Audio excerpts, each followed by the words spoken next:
Yo, what's up, Yo! everyone? Happy Saturday. How you doing, Patrick? Happy Saturday. I am doing great. Yeah. I'm living the Yeah, dream. yeah. Living the dream. It was This a is good my. week. It was a fun week, and you know why it was a fun Yeah, week, it was a fun Patrick? week. We had a Why? we had a little adventure this last week. Working with our friend Micah Dale. There was you got Oh, into it with yeah. him on some incremental refresh stuff, and you bedazzled him. Yeah. Oh, you bedazzled him. Micah was just so filled with joy. You could visibly see he was filled with joy to the point where we were in a conversation and just on the spot, he made a comment about, Patrick was Aladdin, the carpet was tabular editor, and I was Jasmine. And Patrick took my hand and said, I can show you the world, wonder by I wonder. can show you the world. It was so funny. It was hilarious. Oh, it was so funny.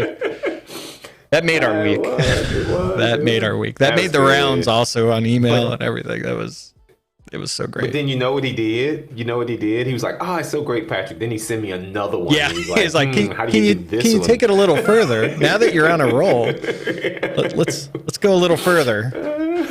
I sent him an email. I was like, send me some time. Let's talk about it. But I want to say this. I want to tell Chris. Mike is there. It was pretty magical. It was Yeah, it great. was really good. But I want to say, thanks for the T-shirt. Chris. Yes. Yeah, look at me. Ooh, I'm wearing a T-shirt of myself on the. It's great, Chris. Thank you so much. It's great. like Inception. Yeah. Actually, you know what should have happened? Chris should have sent me the shirt of you, and should have sent you the shirt of me, and then we could have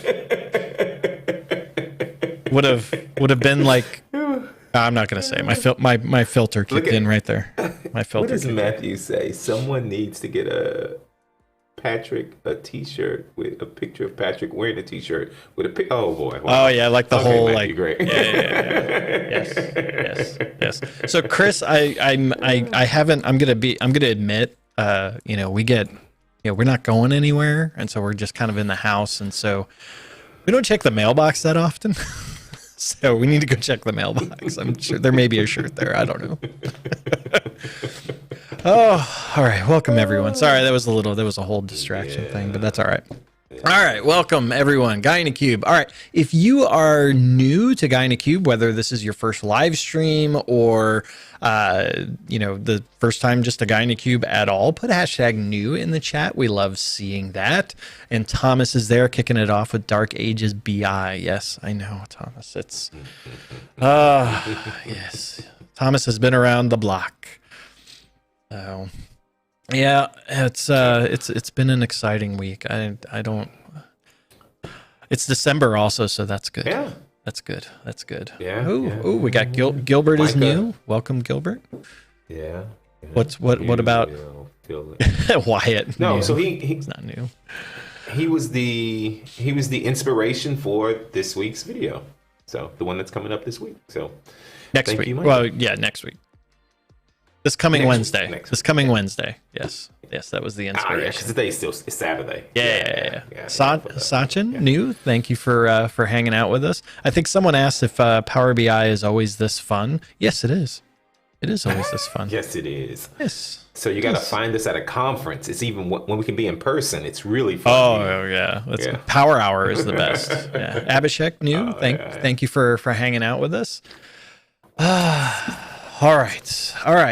So also appreciate all of the members of Guy in a Cube. You all help us do what we do. So if you see folks with like the green text on their name, or really it's the little icon next to their name with the Guy in a Cube G with the different colors, those are members of Guy in a Cube. They just help support what we do here on Guy in a Cube, help us take it to the next level, which has definitely happened in the last couple months. And so we are very appreciative of that. If you want to learn more about it, you can check out the join button down below if you're on the browser, or I think it's over on the side if you're on a mobile device, to learn like what the different tiers are and what the benefits are of those. The biggest thing is just thank you for helping us. And as with all things, the second half of this live stream, we will kick over to members only chat, where the members only can participate in the chat along with the moderators. And then everyone can still watch the live stream, and super chats always take priority. So that is available. So thank you for that. And then the questions, that's why we're all here. Please prefix your question with Q: in front of it to make sure it gets queued up. Chatmaster C is standing by. Please do not spam the question.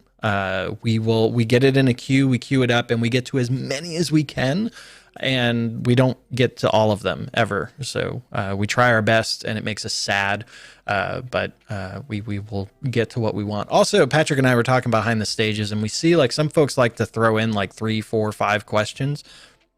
Pro tip: get your most important question as the first question you throw in there, because that's probably the one we're going to end up hitting. What I try and do is try to get to as many people as possible. So if you have multiple questions, different questions, we may get to it if like we have no other questions to get to. Otherwise, I'm going to try and get to other folks that are there. So make sure your first one is the most important question that you want answered. And Wyatt, thank you for the super chat. Good to have you back, friend. All right, and Ifron is new, first live session. Thanks for hanging out with us. All right, are we ready, Patrick? Is there anything else we had to cover? No. The Micah thing was the important thing I had to cover.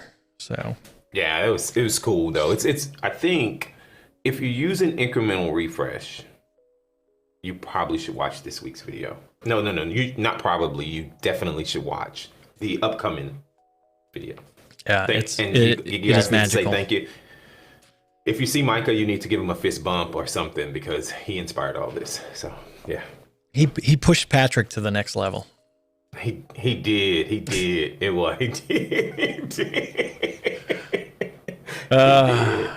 did.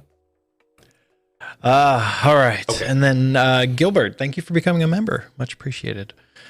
All right, so we're going to start this off. Matthias, you had a question that spawned a bunch of comments in the chat, so we're going to start with this one. It actually wasn't your first one; it was actually your second one. So I know I'm already like going against what I just said, but this one was really important.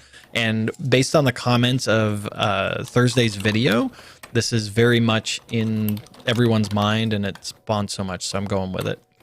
All right, Matthias. When I individually register for a free pro Power BI account with my company email, is then automatically the organization blocked for later purposes for that company? So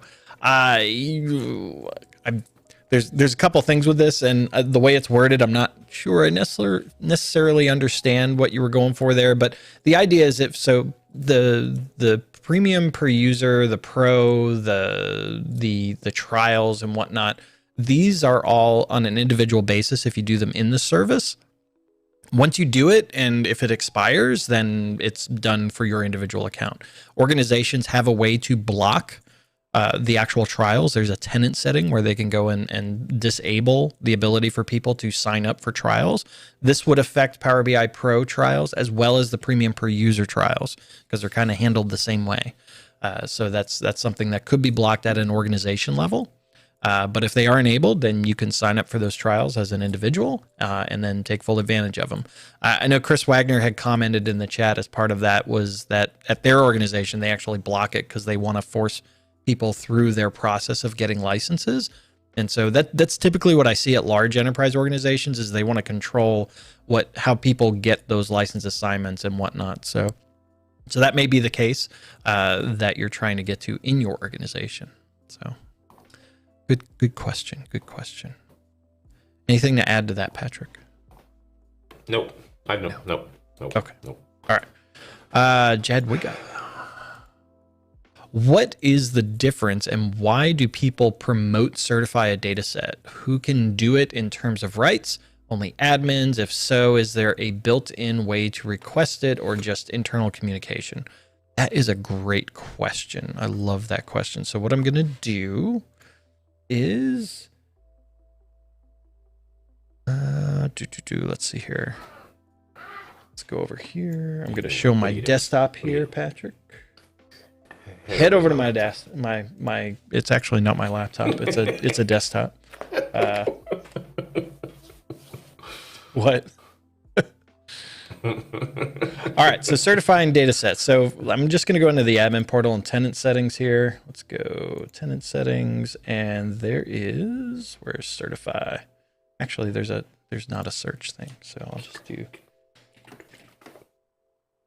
endorse. No, what's it called? Certify. There we go. Certification. So under certification, there's an ability here to actually certify those items. So you can enable this, and then you can specify a security group that is allowed to do that certification. So in terms of endorsements, there are two types of endorsements. So there's none, and then there's promoted, and then certified. So from a workspace level, anyone that's like an admin, or I want to say members also, can promote a given data set or report. And then from the actual, to mark it as certified, you have to be allowed in this group. You could say the entire organization can do it, but that kind of defeats the purpose. So typically you want to restrict that to a certain group of people that can actually do the actual certification itself. Now, the reason you would want to do that certification is a lot of it is just to signify what is that blessed data set for the organization. So I know I had a conversation with a customer where they were actually asking, like, look, we'd love to be able to have a way for people to identify that this is from like the central IT group and it's handled that way. And I'm like, hey, are you familiar with the ability to certify a data set? And they were like, what? You can do that? And I'm like, yeah, it's right here. And so they said that is a great fit to allow us to just kind of call out that, yes, this is the blessed one for finance or the blessed one for whatever line of business of the organization. So so those are definitely some good items. Yes, and Gavin called out our masterful naming scheme of our security groups, the admins. Yes, the admins. Patrick's not a member of that, by the way. I don't let Patrick touch that stuff. That's just bad news. So, all right, good question. Let's get rid of that. We'll go to all right, Santosh. Can you create a detailed course on custom visuals in Power BI? Whew, I would say no to that. Yeah. No. Couple reasons why. First off, it's very heavy developer focused, and while I do have a developer background, that is not something I've spent a lot of time on, so I don't know that I could necessarily do that justice. And the second thing is, there's the amount of people that would even look at that is so small. It's a very niche area. So I would say we are not the right people to do that. So yeah. So good question. So that's what I was about to say, but Alex beat me to it. He already posted it in the chat. I think Redick had Reza and Layla has the Charticulator course. Charticulator course. Yeah. Yep. So yeah, Charticulator is interesting. It helps you do that, especially for from a non-developer perspective. But if you really want to get into a custom visual, I'm like, you got to learn JavaScript, TypeScript. You got to learn like some of the D3 stuff and all of that. So Mr. Mike Carlo in the house, the Power BI tips. Welcome, sir. All right. It's hard to kind of pick out member and non-member questions. For question. Which question was it?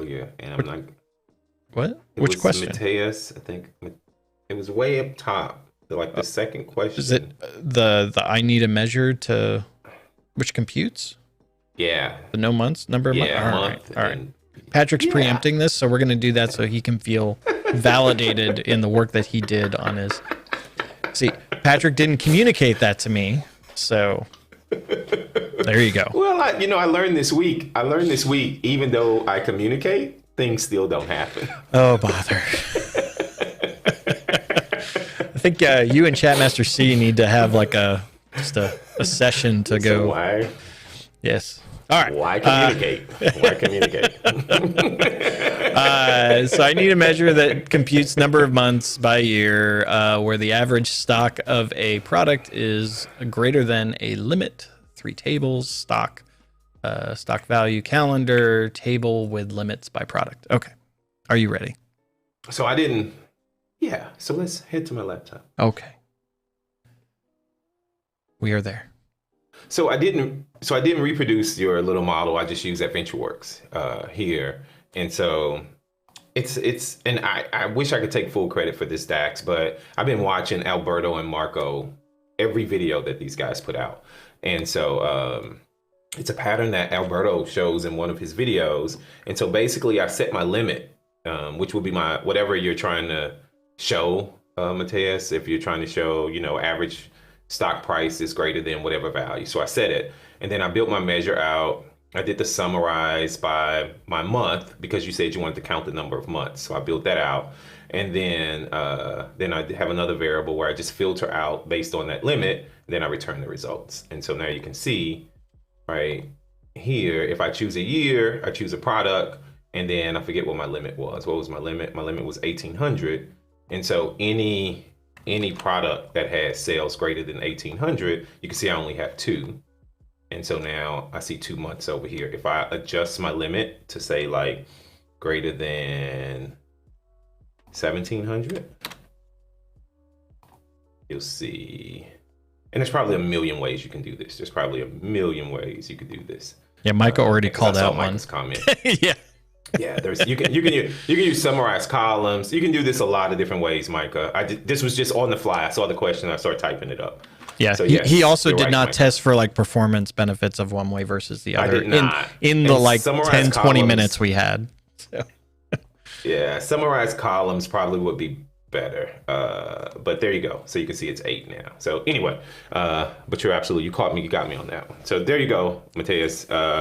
Wait. Go back to your measure that you had there. I wanted to make a comment on that. What's wrong with my measure? What's wrong with we're professionals, Patrick. We're professionals. You got to format you that. talking about formatting? You got to format that. Come on. So my buddy, everybody knows Phil C. Mark. Phil C. Mark is like, one of the smartest DAX guys I know. And so he showed me this, and I think somebody commented like, where does Patrick get all these external tools? Well, Phil wrote a blog post on it. Watch this. Check this out. Watch. I'm going to click this. And it's just a call out to DAX Formatter, and it's formatted all my DAX up. Right? And boom, look at there. Nice and tidy. Look at Thank that. you so much. That was magical. That was magical. All right. There you go. Thank you, Patrick. You're welcome. All right. And Jeffrey Grant, thank you for the super chat. I got to go find it now. Where'd it go? Was it? Hang on. I got to find it. My thing is, the chat is so much. There it is. Got it. Oh, no, it moved. All right, it's like playing whack-a-mole. All right, Jeffrey Grant, thank you for the super chat. So the question was on deployment pipelines will not accept a workspace if it's already belonging to another deployment pipeline.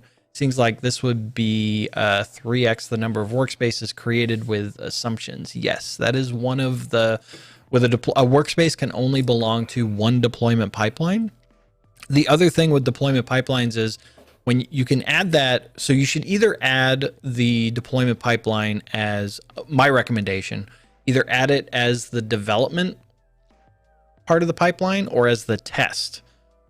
You can I think you can add it as the production also and go backwards. So the thing here is that you don't have to use all 3. You can use 2. So either like test and production, or you can use all of them, right? But once that workspace is added, it will actually create the other workspaces that you use. So if you add it as development and then promote it to test and then production, it will create the test and production workspaces for you. So you can't like assign all 3. And then conversely, if you add it as production first and then enable it for test, it'll create the test workspace for you. So yeah, so either add it to dev or add it to production and then go the other direction. So that's how it works. Yeah. And then if you want to add it from multiple deployment pipelines, you're not going to be able to do that. So, and Laura, it was small Laura, but I held back. All right. So, Jeffrey, hopefully that helps you out. But yes, that is the case. All right. Chatmaster C is on point today. She's helping me out. That's great. Let's go with PA Beater. A regular. When will dark mode come back to Power BI? So typically that comment is around Power BI desktop, where we would love dark mode. Some of us would love dark mode. Some of us do not like dark mode, but the option would be great. I don't know. I don't know. You know as much as I do there. It's not in the roadmap as far as I'm aware. Nowhere. It's nowhere. Yeah. It's in the ether. All right. Manikandan. Is there a max limit of visuals I can add to a dashboard? Oh boy. We're talking dashboard or report. I always assume whenever someone uses the word dashboard, I assume report. So wait. Do we want to start? Know. Well, no. Do we have to? There's a couple of things with this. Matthew's calling out that as well.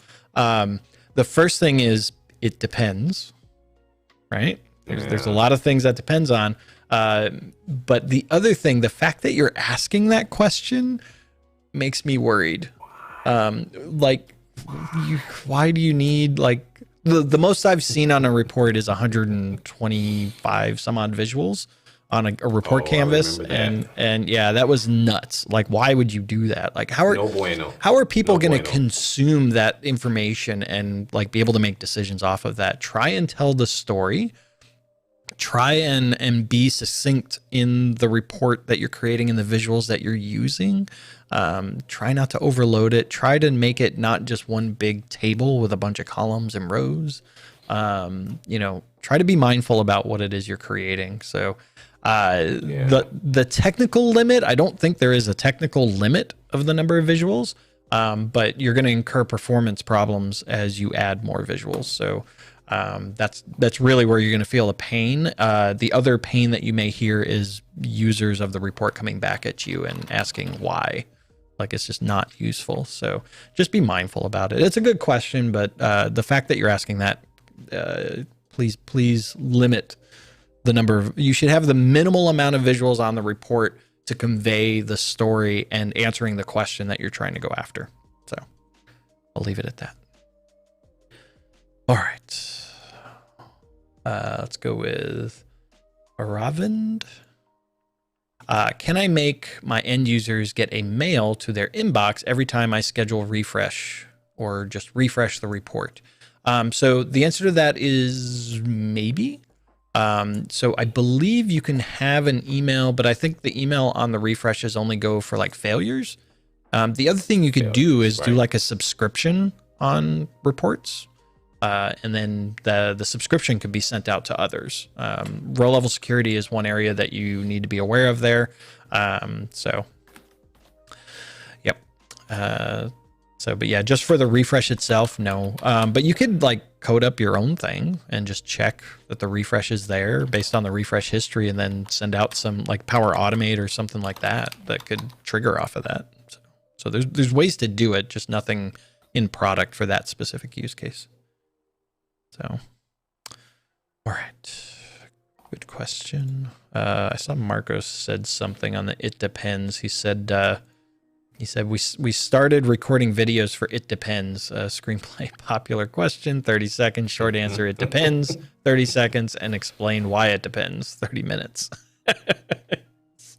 Yes. Although if it takes you 30 seconds with the answer it depends, I think that's a bit long. That's kind of drawn out. That's like a Patrick explanation right there. That is like a Patrick explanation. Ooh. All right. Let's see here. Prabhav? Hope I'm saying that right. Is there a way that I can identify child and parent in case of single parent and child? Go for it, Patrick.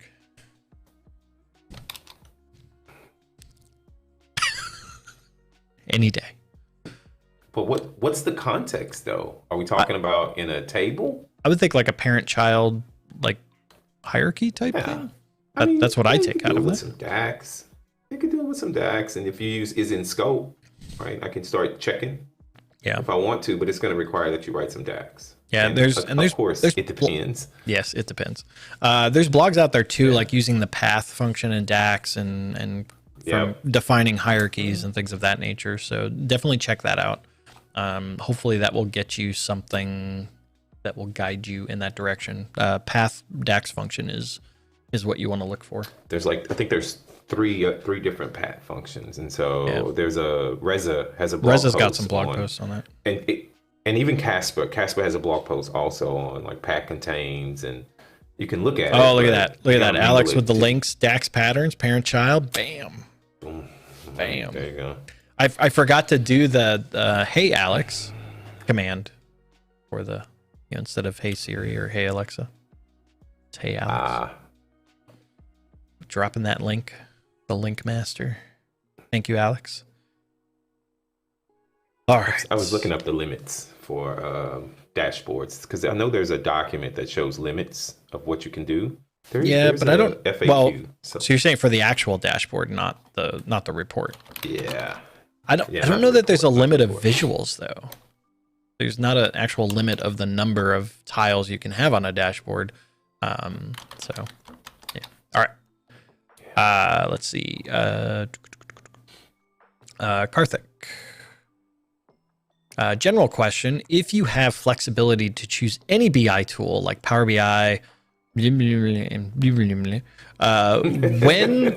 you choose one BI tool over another, I will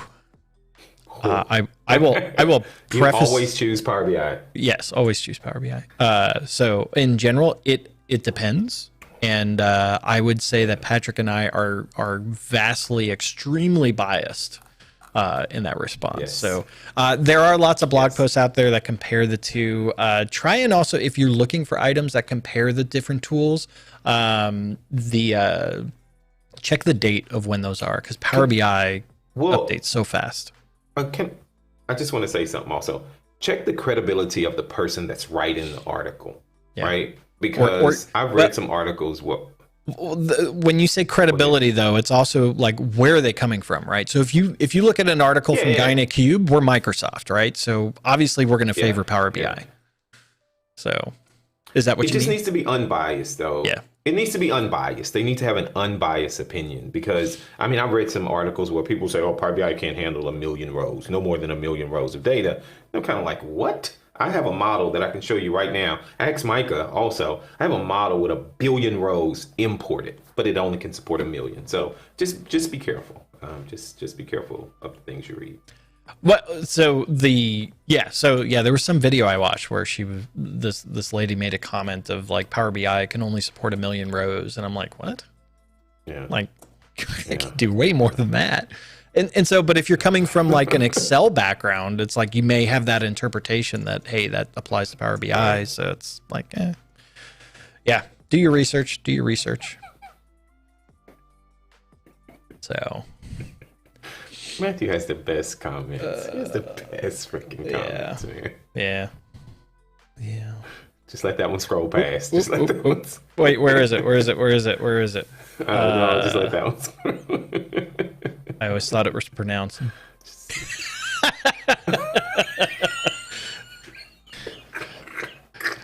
BI. Yeah. Yes. Okay. All right. Matthew. Yes. All right. Let's see here. Oh my God, all right, we got like 1 more minute. That derailed us. Okay. Chris Brown. That's really small. Can you make a label showing what your current level of drill down is active, i.e. area, department, skill? It would say which level is active. Yeah. Is in scope. Is in scope. Got to go read about is in scope, right? I'm actually reading about it right now. It's an interesting function, and you need to understand how it works. And Marco may even have a pattern in the DAX patterns book. I don't know. I haven't looked all the way through it, but you need to go read about that. I don't have a sample because I haven't worked out a sample. Once I get it worked out, I'll do a video on in scope and show you how it works. Yes. Awesome. Okay. But yes, it is possible. All things can be magical with DAX. All right. We are at the time. We are at the time. Sorry, we had a lot of distractions this week. So we are going to cut over to member-only questions. And here we go. Bam. All right. And Chatmaster C has cleared the queue. Members, get your questions in. Quick. So everyone can watch the stream at this point, but only members and moderators can participate in the chat. Thank you so much for everyone that put in questions and were participating in the chat. Before we cut over, it is much appreciated. And then Jeffrey, I did see your comment about it got cut off. And Chatmaster C put her email address in there.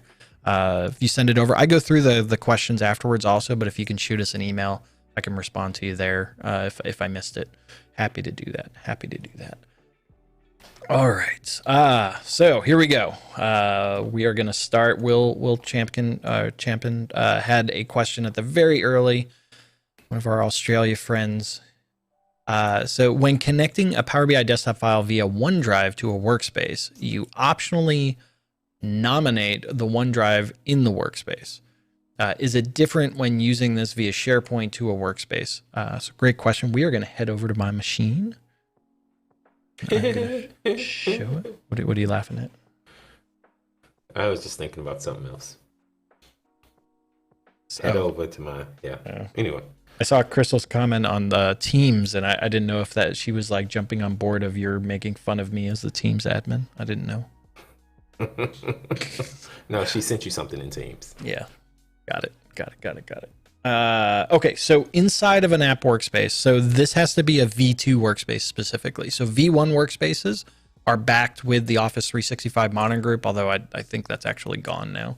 And so when you create a V2 workspace, when you go to Advanced, you have the option of this workspace, this OneDrive thing here, right? So you can assign the workspace OneDrive. So this is the OneDrive that's associated with the workspace so that when you go to get data, you can actually see the OneDrive when we go to files, and you'll see the actual OneDrive listed here. So this OneDrive videos, right? So this is basically an Office 365 Modern Group. You're associating a Modern Group with the workspace, right? So it's not when it comes to that, the OneDrive space is actually the same thing as the SharePoint document library for the Modern Group.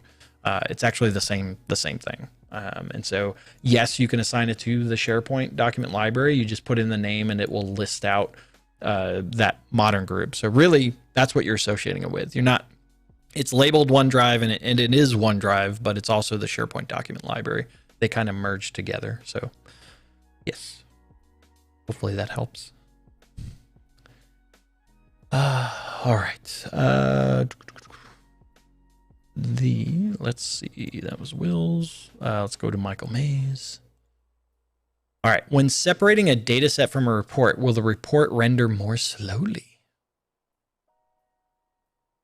So he's talking about using the shared data set.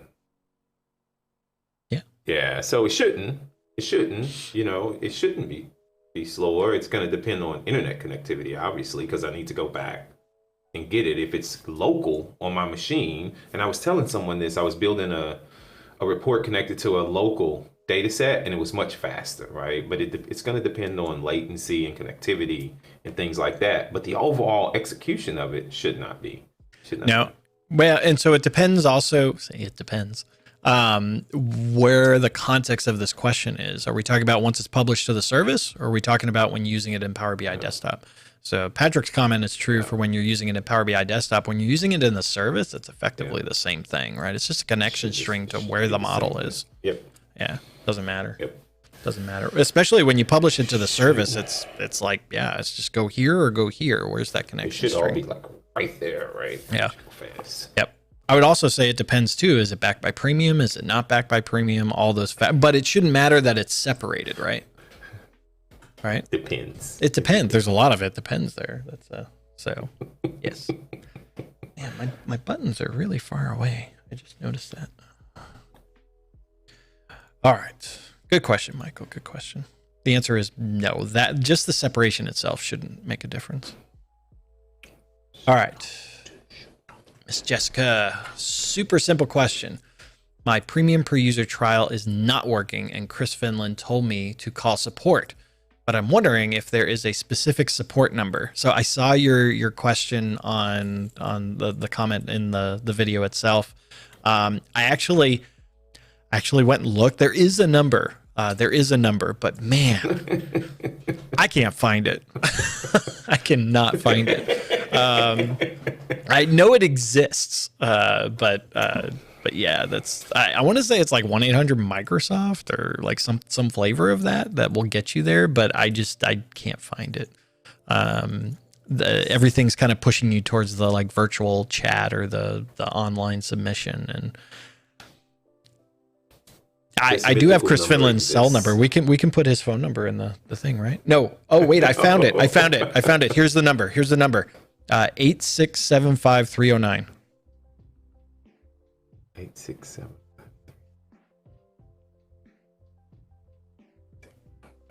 I'm waiting for the chat. Yeah, there it goes. Patrick doesn't get it. What? I don't get it. It's the song, man. 8675309. Oh wow. I don't know that song. All right. Well, it's not because you're too young for that song, that's for sure. Well, I'm much younger than you.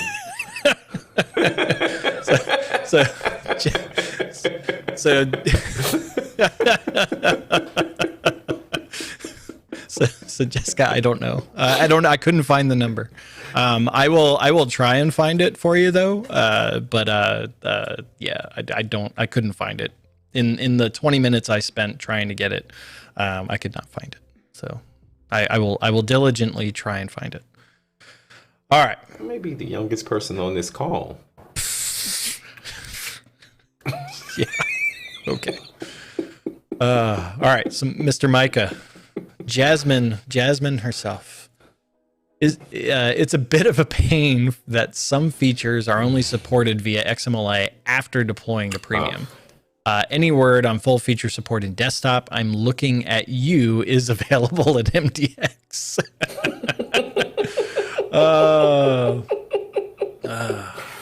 Micah. Right there with you, Micah. Right there with you, Micah. So today, when you connect with like Tabular Editor to Power BI Desktop, the documentation clearly states that it's very limited in what you can do, like what's supported there. But once you publish it to the service through the XMLA endpoint, you can do, whatever. Just treat it like an analysis services database, right? Now, one of the things I know is when you connect to that locally on Power BI Desktop, sometimes I think desktop sometimes will like just overwrite some of those settings. So you got to be careful with that. I will also say, while it is truly not, it is not supported, the documentation does say it's not supported. I'll throw this out there from a hack perspective. You can try it, and if it works, yay. If it doesn't work, don't call 8675309. Don't call that number. Yes. So that's yeah. It's kind of use it at your own risk. It's not supported, and it may just randomly change on you. So I think that's the bigger issue. So some of it has to do. I know they're working on hardening of the data set a little bit. Yes. But I don't know though if there will be a point where you can just. Yes, you can do whatever you want with Tabular Editor. I actually don't know if that's the plan or not. So I feel your pain, Micah, though. I feel it. Because I know what he wants to do. He wants to do what I do. I want to test it to see how it affects, performance or how it affects size and things like that before I actually push it out. And you can't do it. I know. Anyway. It's like your 1 billion row test thing that you were doing. Yeah. You got to get that to the service, and because your then I little gotta refresh it, and it takes your little itty bitty laptop 25 minutes to refresh it. Yeah, your itty bitty laptop can't handle that. Mine can. Shut up. Mine can. Well, the well, in memory, it's more than 16 gigs. So yes. can't, Hey, look at that. put it on my Look at that. Alex had me. He said I was Of right. course. USA 1-800 Microsoft. Look at that. Bam. Reaching back. There you go, Jessica. Of course, Alex found it. There you go. That's what he does. Microsoft equates to 8675309. I don't know if you knew that. 8675309. Oh, okay. Here we go. Sorry. Kendall. I created a date table, but now I want the fiscal year start on October 1st. Okay. Can I go to SQL BI? They have a template with a very robust. Hey, Alex, can you drop that link? Yes. Expression. SQLBI.com/tools. Yes. Yeah. It does everything, Kendall. And you can even tell it, the start in the configure. Oh, it's already, there he goes. He's already dropped it. Yep. Go get that. And then you can do just about any type of date thing you want. It's magic. It's magic. Yep. Yes. So yes, you can absolutely do that. Yeah, you can. All right. Oh, he said awesome. Excellent. Yeah. All right. Mr. Thomas. Have you seen both in-memory tables and column store indexes used for direct query? Yes. Well, if it's an in-memory table, you're not doing direct query. Well, no. He's talking about, Thomas, I'm assuming you're talking about in SQL Server. So I can create an in-memory table with column store. I forgot when they introduced this, like this hybrid thing. I remember like this guy did a demo on it. Rohan did a demo where he's like live credit card detection or something like that. And so I have seen it, but I don't know. I think you need to look at what you're doing in your SQL Server at that point, though. You got to be really careful because I was watching Brent's the SQL Server, Brent Ozar, and I was watching his live stream, and he commented on in-memory tables a while ago and how they could be challenging. So I'm no expert there, but you need I think to the biggest really thing, do your research on. The biggest thing with column store and in-memory and all of that, it's the same like when you're working with Power BI, it's that it's kind of static in time. And so if the base table is getting updated, the in-memory's got to like readjust for that. And so it may not be in sync with your real table. So that's the challenge you got to be careful of. You got to be careful. Yeah. You got to be careful. So from a Power BI perspective, though, like if we're doing direct query to SQL, it's whatever SQL supports, right? We're just issuing a query and we're getting data back. So we don't necessarily care how that's implemented on the back end. So yeah. Oh, Power BI tips. Mike Carlo, man. Thank you for becoming a supporter. Sorry. Put Marco's comment up there. It's a really good comment. Put Marco's. Yeah, the last comment. The real issue is scalability. If you have 100 users, column store index in SQL is way more expensive than Vertipack just because of the storage engine cache. This is what Brent was saying. However, with Synapse though, they're making a lot of headway on updating from performance and caching and getting that finely tuned. So I've heard of like there's some recent things that even went out with Synapse that make it perform a lot better. So in terms of how expensive it is though, I'd have to look at the execution plans and things of that nature to really know. But yeah, it's something to consider, right? Shall I say it depends? I was trying not to say that. I was trying not to say that. So, but yes, you got to test it. Let's say that you got to test it. Yeah, and also when you're working at scale too, like you got to finely tune that stuff across the board, both on the Power BI side, on your data source side, and when you're working with those different levels, it takes a lot of work. It's not something you can just quickly throw at it and just expect it to be fine. And then also once it's deployed, I mean, you got to monitor that and make sure that over time you're tuning it and showing it some love. You need to make it feel good. All right. Andy. I don't know where you're going now. Andy. The source control. The source control question. What source control methods are smart people using? We're saving PBIX and GitHub. OneDrive. Surely there's a better way. Hang on, OneDrive. Patrick. Hang on. So, Power BI desktop file is just a binary file, right? So there's no, like, the true source control doesn't exist there. It's just a check in, check out. It's a binary blob, right? So a lot of folks, because of that piece of it, is exactly what Patrick said, like OneDrive, using version history there.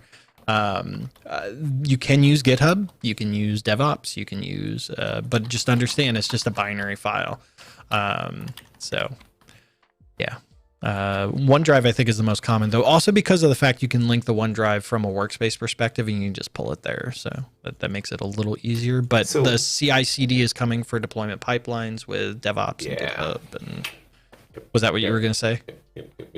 Yes. Okay. Yes. Oh, sorry, I beat you to it. I just read your mind, man. I got Alexed. I got Alexed. You got Alexed. I don't know what that means, but yeah, okay. You beat me to it. You beat me to it. Yes. No, that's just because our minds are so in sync that we finish each other's thoughts. That's how it is. Yeah, that's how it is. Also, Matthew, wow, that kind of hurt, man. Object to the implication that Adam and Patrick know smart people. Wow. I don't know if that's true. It depends. I don't know. It depends. Might be a valid observation. I don't know. All right, Andy, hopefully that helped you. All right, Susan, can we share a published data set to an external guest, and can they use Analyze in Excel with it? I want to say no. I want to say no, but remember you and I would do. Actually, it is no, and I can tell you why it's no. But go ahead. Then I want to say something. No, you go. Then I'll say. No, you go. I cut you off before I finished your sentence, so you go first this time. So we were doing. You remember I had this question, and we did some testing on this, and then I was like, oh, well, I can use the if I got the tenant ID, and then I replaced it, and that didn't work. But then we tried the XMLA endpoint, and we got close with the XMLA endpoint. We went down the rabbit hole, and I don't think we ever fully got it working. Yes. So the reason why is from an Excel perspective, you can only sign in with, because the way the B2B stuff works is it's based on your organizational email. And when you sign into Power BI with the org or with the external sharing item, it has the tenant ID that you're signing into, right? So it's Patrick at guyinacube.com signing into Microsoft, right? From an Excel perspective, you can't choose the tenant that you're signing in with. It's the same thing as with Power BI Desktop. You can't choose the tenant. And so it's going to sign you into your organization, which means none of the external B2B stuff is going to work. It just won't recognize it because it's in the context of your organization, not the external organization. So that's the problem. So the answer is no. Sorry. Does that make sense, Patrick? Yeah, but I was just thinking about the XMLA endpoint. It can be done with analysis services, though. If you have Azure Analysis Services, you can set up B2B with Azure Analysis Services, because I did a video on that. So if I put my data set on Azure AS, then I can give my B2B. It's a different beast. I know it's different. I know it's a different beast. I know it is a different beast, but if this is something, this is the workaround we use for this particular scenario. They use Azure AS. Okay, go ahead. All right. So Patrick, thank you for reminding me. I forget this all the time. So one of the benefits of members is you can, I know. One of the benefits. It's communication. I know. Well, when did you do that? Oh, you did that at like 10:03. I just saw it. Oh, yeah. So one of the benefits of being a member is you can pre-submit questions that we will answer, and Patrick's keeping me in check there. So we got one from Dims and Facts. We got a couple from Dims and Facts. One, he let me pick, so I picked one, and then there's one that he sent that I'll do next week as well. What? Okay. All right. Okay. You ready? I thought we got one from Jessica also, but go ahead. Oh, shoot. Yeah, go ahead. All right. We'll do that next week. We'll do that. Okay. Okay, Chris Finland is playing with his moderation skills there. I see he hid nice guy and then unhid nice guy. I don't know what that's about. All right. Dims and Facts had a question. He's a nice guy. I know. Let me hide that. Under settings, current file, direct query on a Power BI desktop file, when you set up maximum connections per data source is 10 by default. Is that relevant to only that report, or is it a configuration at the source level? If later, as admin, where is the Power BI service? Can we check that it's not messed up or ensure or messed up by the end user as 1,000 or 1 in other reports? So good question. Let's head over to my machine and we will look at where is. So we'll go to File, we'll go to Options, then we'll come down to Direct Query, and this is the option that we are referring to, maximum connections per data source. So this is specific to the data set. So this is not an organization-wide setting. The default for this is 10. So anything by default is going to be 10. So the reason this is actually there, it's always been there for analysis services, but it wasn't there originally for Power BI. This was actually added as a result of a customer interaction where they were doing direct query, and they had a large, it was a large number of users that were hitting this from a concurrency perspective. And they found that the bottleneck was actually the direct query, the number of direct query calls that were actually going to the data source. So the data source was keeping up. It was just a SQL server, and it was really lightweight. But the problem was they were being gated by the default of only 10 maximum connections per data source. And so you can increase this to try and help with the throughput and getting more responses. So the natural question for this is going to be, well, okay, what do we recommend for the number? And the customer had that question, like, well, what should we put in there? And the answer is, Patrick, what was the answer? You can guess it. It's our answer to everything. I don't remember what you told them. It's our answer for everything. It depends. It depends. It depends. It depends. I don't remember what you told them, though. So this is one of those things where you have to try it and see what it really is. Matthew 7. We recommended like maybe trying in like 50 increments. So like set it to 50, try it, set it to 100, try it. I think they actually went up to like 150 or 200 or something like that. So I wouldn't recommend like setting it to like 2,000. Like don't do that. Because it can have performance impact both on the data source and the Power BI side. So you just got to be mindful of that. And it's trial and error to find the sweet spot for the scenario that you're in. So yeah. All right, good question, Tim's Effects. And then Jessica, yes, we got your email next week. I'll send you an email back. All right, Neil. Oh. Jeffrey coming in with another super chat. All right, Jeffrey. Oh, I saw this. Here we go. SSRS supports posting PBIX files, but is it still being considered to support URLs to a report in a Power BI app? So there is a separation of Power BI report server and the Power BI service. And like the apps are a Power BI service only thing. You can add navigation links to a URL. And that URL could be something on premises hosted in Power BI report server or SQL Server reporting services. And that'll just open it in a browser tab or even in the content, and it'll send you that URL. They have to be able to hit that URL. So they've got to be in the network where the report server is. And then also Windows authentication is going to apply there, right? So they need to have, it's not tied to the authentication on the Power BI side. And so technically you could do that, right? Like a URL to a report in report server. But I think he's trying to go the other way. SSRS supports posting PBIX files, but is it possible? Is it being considered to support URLs to a report in a Power BI app? Well, that's what I said. That's what I said. Oh, I thought you were going the other way. Okay. No. Maybe I wasn't paying attention. Yeah, that's probably true. Because you don't listen to me. All right. So if I'm in my thing, if I go to Update App and I go to Navigation, I can add a link, right? And this link can have a URL, and that could be to whatever. It could be to a report sitting in a local report server on premises. It could be a Power BI report. It could be a paginated report that's in Power BI report server or SQL Server reporting services. If it's a Power BI report, it's not going to work in SQL Server reporting services because that doesn't support it. It'd have to be Power BI report server, right?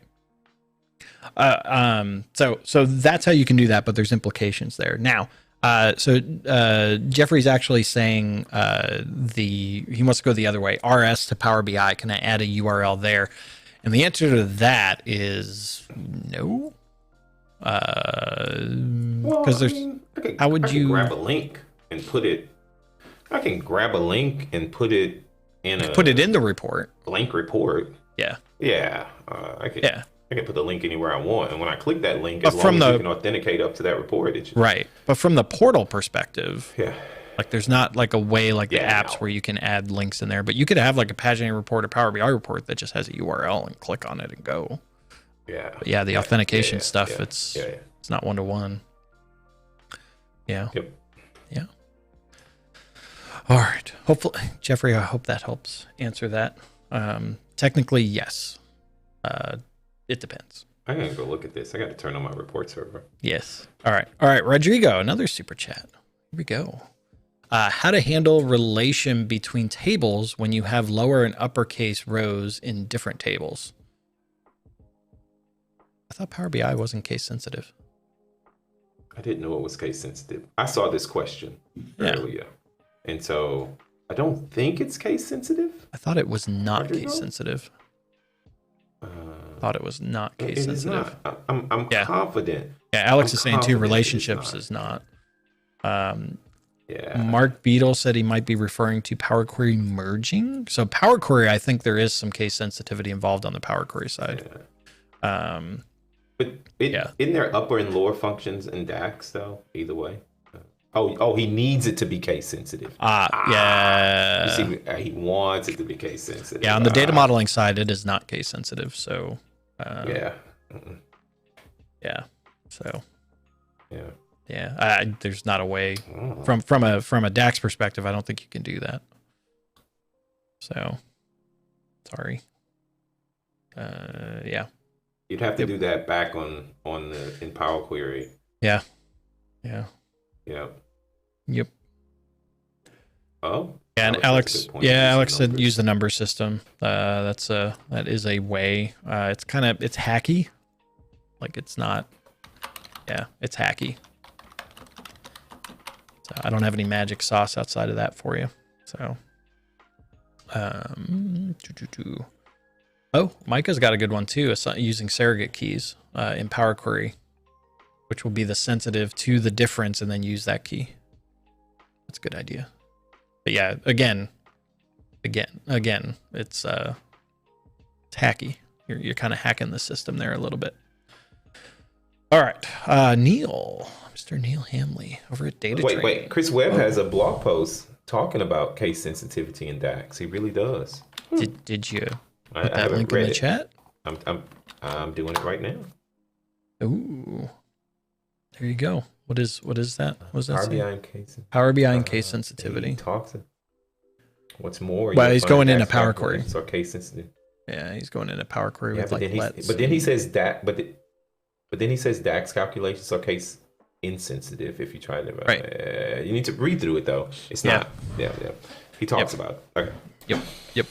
All right. Mr. Neil. What have been your favorite feature added in 2020? What do you really want to see added in 2021? I'm going to go with premium per user for 2020. And then in 2021, I would like to see VNet injection. Yeah. Patrick's yeah. I don't know. Yeah. I don't know. There's so many things that are coming. I don't care about VNet. I know you don't care about VNet. That's why I laughed. It is AS that is case insensitive, but cannot change. Marco posts something about the case insensitive stuff. Okay. Yeah. Yeah. I don't know, Neil. I don't know about next year. But premium per user was my favorite. I don't know about next year. I don't know. I'd have to think about it. Yep. It's there's a lot of good things coming. Will said data flows and deployment pipelines. That'd be nice. I guess composite models. Sean, he wants dark mode. Stuff. Dark mode is not on the roadmap, so you may be waiting a while for that, Sean. Yes, I'm with Matthew. I'm with Matthew. Let's just see if 2021 actually happens first. How about that? My favorite feature of 2021 is that 2021 actually will happen. That's my favorite features. Oh, composite models. Yeah. All right. Let's get one more in there. So we did Neil. Let's do Michael. Michael. It's already time. I know. Is there a way to find out the calculation behind the outliers feature? Ooh. I haven't seen it documented. Can ask. We can. That might be a good thing. We can go to Justina and see if they can maybe give some insights in the documentation on how that's being calculated. Says behind the anomaly detection. He changed it to anomaly detection. Oh, anomaly. Same thing, right? So the one thing I would say though is look at. So the one thing you can do is like using DAX Studio. You could go look and see what the queries are that it's issuing, and you may be able to just reverse engineer it a little bit. I know the visual is going to be doing something in there, but it's got to issue like some queries to get some of that data. So you may be able to look at it from that perspective. Yeah. All right, we are at time. Yeah. Went by so fast. So Next week, Mr. Will Thompson himself from the product team will be our guest. So ask him get ready with all your Power BI desktop feature questions and roadmap and all that kind of good stuff. He will be here. It will be fun and engaging, and so that'll be great. Yeah. I'm excited. So we'll get that queued up on Tuesday, and then members, make sure you get your stuff ready. All right, Patrick, what else are you doing this weekend? I'm presenting for the first time at a users group this year, and I'm working on a session. Or maybe I've already presented. You've presented at a users group. But okay, well, I'm working on a new session about optimizing this. Cool. Yeah. Good luck on your job interview, Fernando. I thought you were talking to me. I'm like, I'm not interviewing. Alrighty. Oh no, he just said he needs our blessings. So. Yes. Good luck. All right, everyone. We will see you next week. Have a great next week. We are in December. We're in the home stretch, so just yay. All right. We'll see you, everyone. Bye. Bye.